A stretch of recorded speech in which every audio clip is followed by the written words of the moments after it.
what I've done here is choose the pattern for the sound. So it will be pattern 2, pattern 2, pattern 6, pattern 6, pattern 3, pattern 3, pattern 7, pattern 7, pattern 8, pattern 8, and it will follow that as soon as I press play. And this is what I made with just the sampler itself.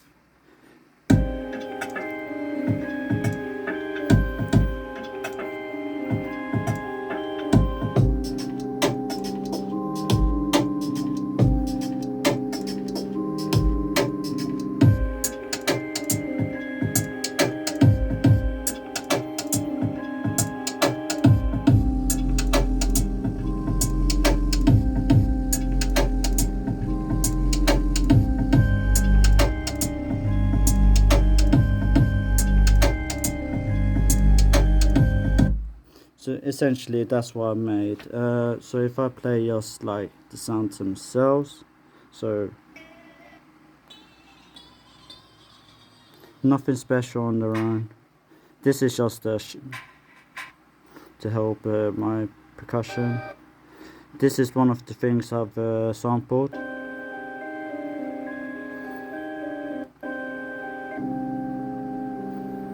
So that will be the next part of that melodic structure. This is an old sample, I'm not really using that much, I must change it. But I can literally put a beat over it, so let's go.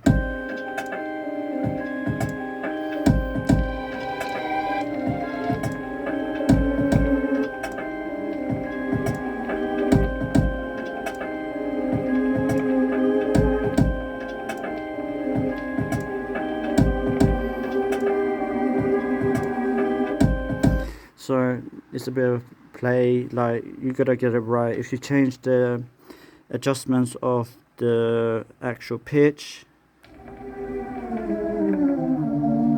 it will also change how long it works, just like a vinyl player. So I'll try and place it where it sounds how would I say it, harmonically acceptable with the timbre and tone. I also have bass, so it's a Reese bass, works really well with this,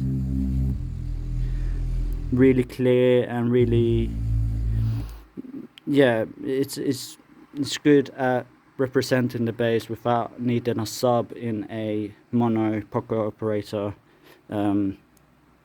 thing. Sampler. Next we have, so essentially this was actually a drum and bass beat.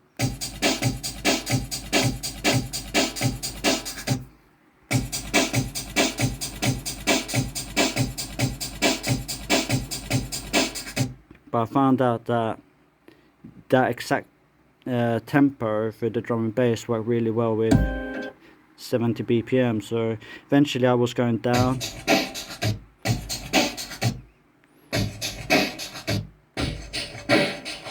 And you're sort of working it out until I got this little thing.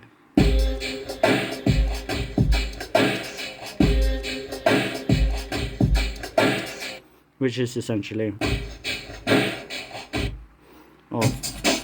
same sample.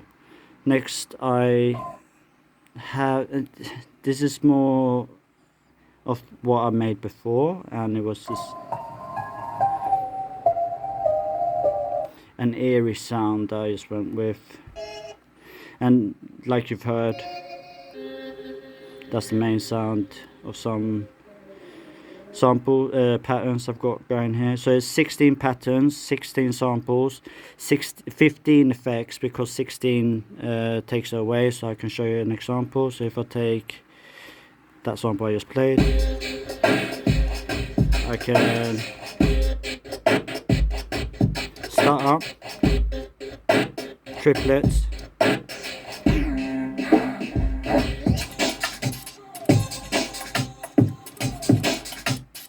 so the pitch down and pitch up actually work exactly the way it would. If you pitch it up, it's gonna have a shorter time span, because you're playing a higher pitch. You're not simply changing the pitch, you're changing the tempo as well. So here we have the drum kits. So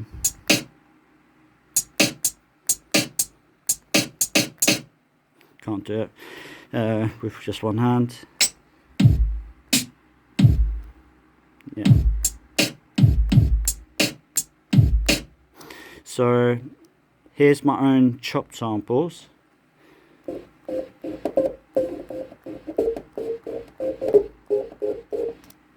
And another one.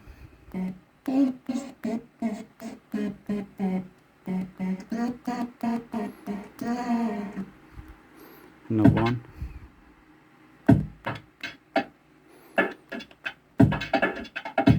That's essentially what so what I can do is I can take one part,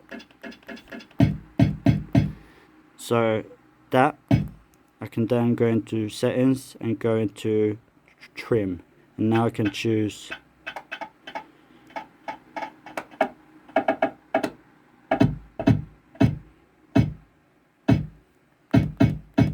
exactly where it is in the sample. That's really handy for this. I also have another beat. It's layered with a lot of beats, so I could make really strong basses for it. So this one will go.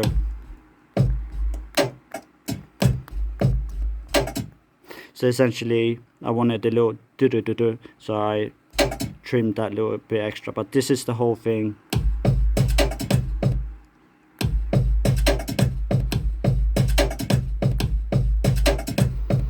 So just mucking around with that.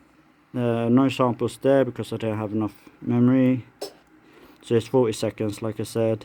And that is pretty much it. And my final project will be based upon this pocket operator. I will have a lot more to tell you, but this is it for now.